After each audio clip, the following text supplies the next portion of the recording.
So welcome home, welcome to Malta, welcome to the blockchain island.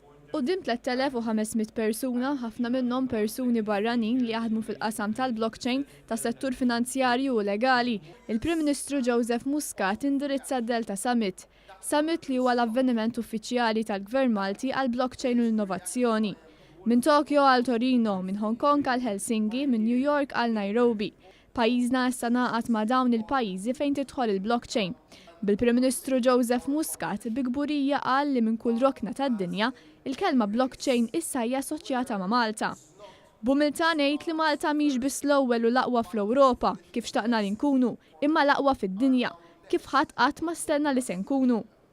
Dr. Muscat irrimarka li Malta għandha l-ewwel qafas regolatorju fid-dinja bi 3 liġijiet li joffru ċertezza legali lil dawk li operaw fis-settur tal-blockchain u dan jagħmel lil pajjiżna bħala l-gżira tal-blockchain. We were not the first out of the starting line.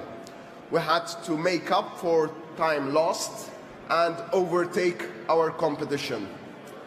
But as in any race, the winner is not who starts first, but who finishes best. Il-Prim Ministru nnota l-isfidi li ġib magħha l-qalba għall-ekonomija diġitali. Iżda Malta se tibqa' pożittiva fid-dawl ta' dan u toħroġ opportunitajiet mill-isfidi. Saħaq li l-Istat għandu jkun proattiv l-irwol tiegħu bħala regolatur favur il-konsumatur u l-intrapriża. Fisser kif bħala pajjiż ma nistgħu nifqu qatt inbidlu għax dan iwassal l-opportunitajiet kbar għas-soċjetà.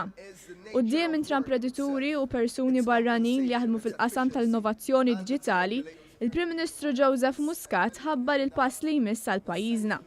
Ħolqien ta' settur ekonomiku ieħor ġdid, dak tal-intelliġenza artifiċjali.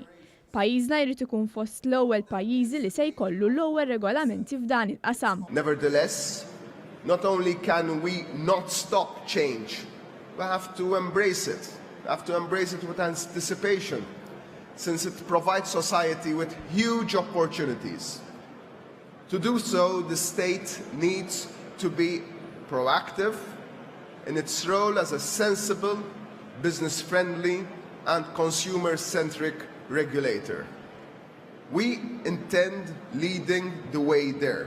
Il-Prim Ministru Joseph Muscat qal li ftakar meta lura fl-2017 kien talab lis-Segretarju Parlamentari Muscat sabiex iwassal lil Malta biex tkun l-ewwel ġurisdizzjoni fl-Ewropa li jkollha qafas regolatorju.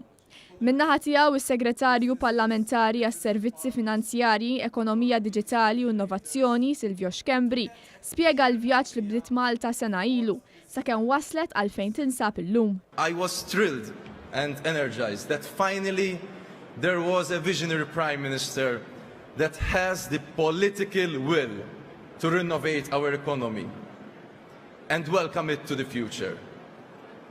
It was exactly this time a year ago when an exciting chapter for Malta started to unfold.